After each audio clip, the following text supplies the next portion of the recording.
Salut tout le monde, bienvenue à ta podcast ludique pour une autre vidéo de déballage. Vous êtes avec Eric, j'espère que vous allez bien. J'aimerais ça dire un autre mois, un autre Friedman Freeze. Suivant une vente de jeux usagés là, auprès de ma boutique locale, j'ai eu la chance de tomber là-dessus. Tu dois commencer à savoir là, par les temps qui courent que j'aime découvrir ce que fait Friedman Freeze. Pas que ce qu'il fait, c'est toujours du grand génie, mais il a une façon bien à lui d'attaquer soit les thèmes ou certaines mécaniques et d'en faire une distillation là, à sa plus simple expression.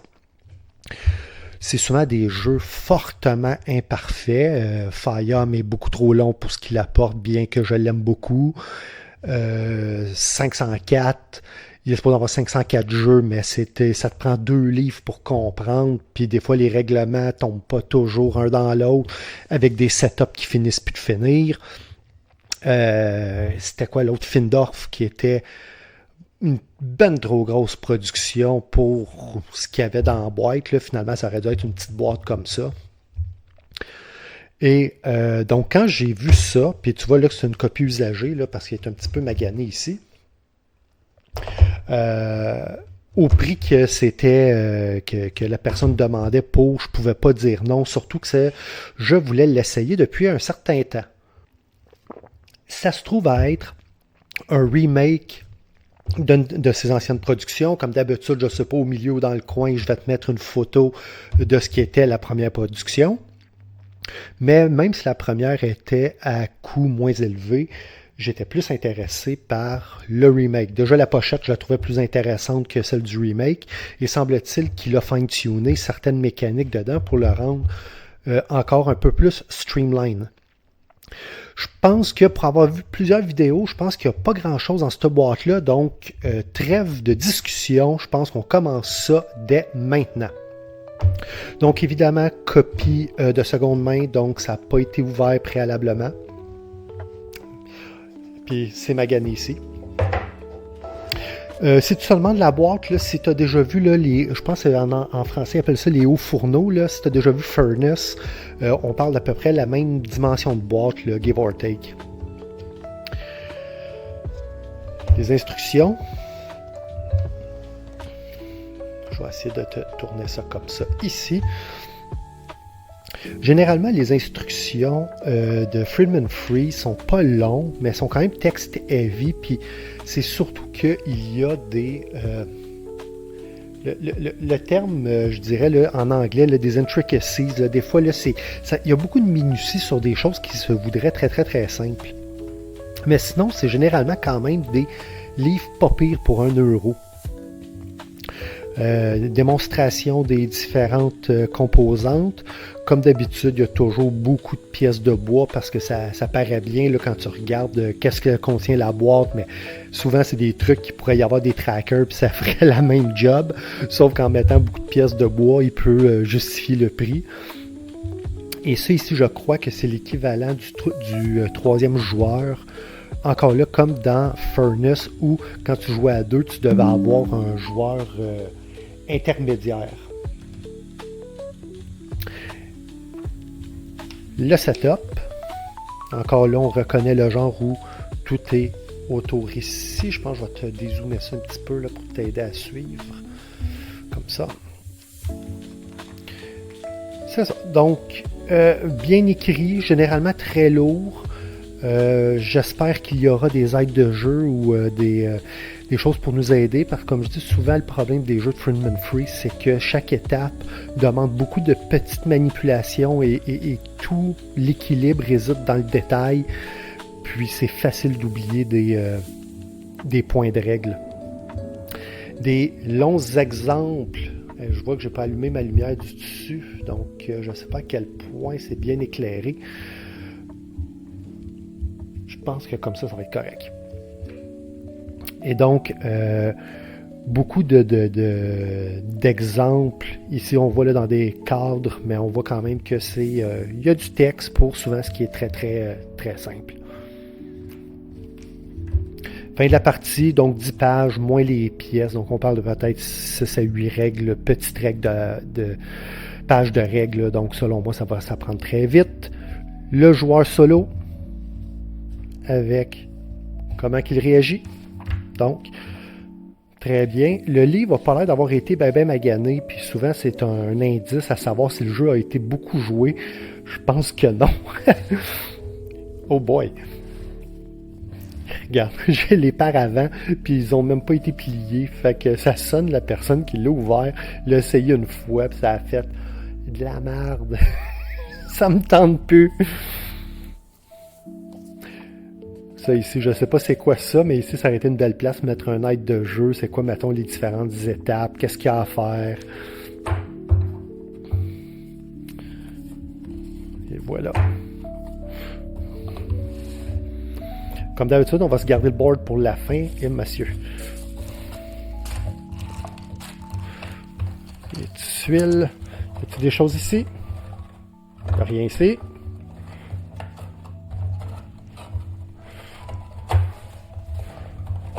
Et une tuile blanche qui sert à rien. Donc on voit que si c'était pas du plateau, c'est à peu près tout ce qu'il y a dans la boîte. Allons-y rapidement. Différentes tuiles. Donc je peux pas dire, j'ai regardé un peu là, mais pas sans plus de détails.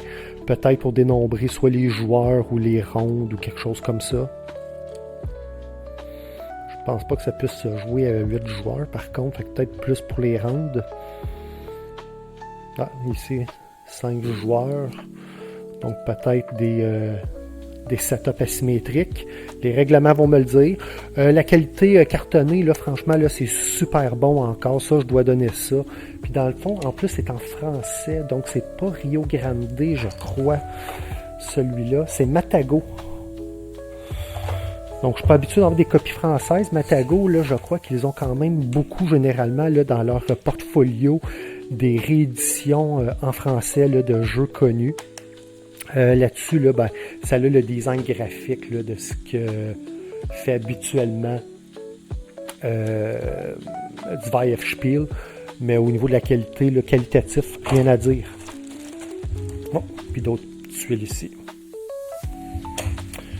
De l'argent.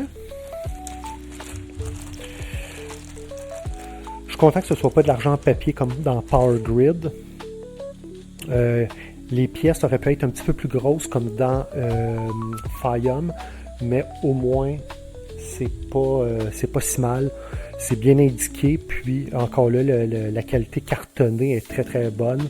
Je pense que ça, on n'aura pas de misère à manipuler ces pièces-là. D'ailleurs, je t'ai dit tantôt, là, quand on joue à 2 joueurs, ça prend un joueur virtuel.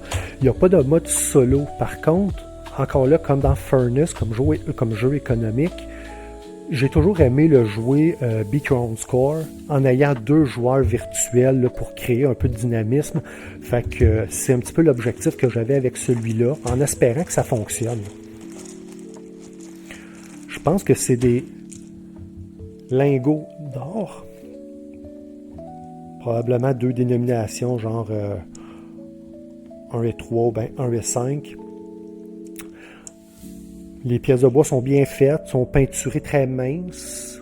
On voit un peu les lignes autour, mais selon moi, ça va faire le travail. Comme d'habitude, de toute façon, les productions du Weihenspiel ont un look et un touch feeling qui est très à l'ancienne. Donc ça ramène à ça, mais au moins d'un point de vue tactile, c'est le fun. Oh! Le petit pochon, il est cool parce que il est en nylon. Pas qu'il est très élastique, mais j'ai pas des grosses mains de travailleur, là, mais quand même, là, je fais 6 pieds, là, donc rentrer ma main dedans, c'est pas difficile. C'est pas un petit pochon là, comme dans Nemesis où tu es obligé d'y aller à 3 doigts. Et ça semble être toutes des valises. Laisse-moi regarder vite. Regarde avec moi, là. Ça a l'air d'être pas mal toutes des valises. Ah, puis je vois ici des pièces différentes. Des petits marqueurs.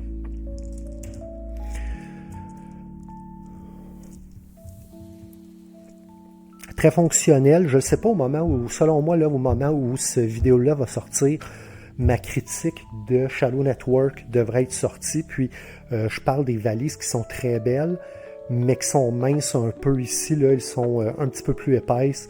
Donc, j'ai bonne espérance que ça va bien se manipuler.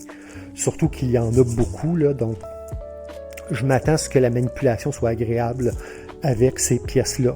Désolé pour les coups sur le micro. Comme dirait Martin, tremblement de terre! Et puis, mine de rien, on est déjà rendu à la fin du déballage. Le plateau de jeu, est-ce que le zoom-out qui est là au complet? Oui. C'est un petit plateau de jeu. On s'en plaindra pas. Je savais déjà que ça serait aride comme plateau de jeu. Ah, ici, je vois 5. Un petit peu. Ouais.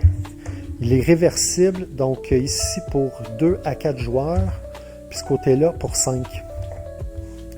Je savais que ça serait un plateau qui serait plutôt aride. Et pourquoi?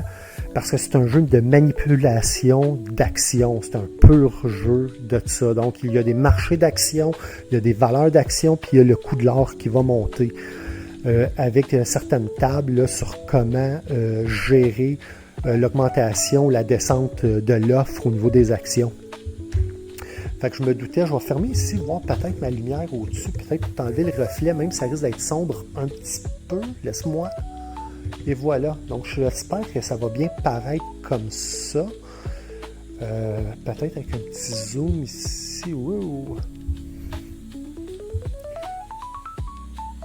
Donc, je me rappelle plus pourquoi là, les lignes sont en diagonale. Mais quand je l'ai vu, je trouvais qu'il y avait de quoi de brillant, de clever dans la façon que ça avait été designé pour voir l'augmentation du prix des actions en fonction de l'offre et la demande. Puis je crois que ça a rapport avec, si tu as une augmentation, ben, tu vas le prendre puis tu vas le monter de même. Si tu as 2 augmentations, 1, 2. Si tu en as 3, 1. Ben, dans le fond, c'est 1, 2, 3. Et ça monte comme ça.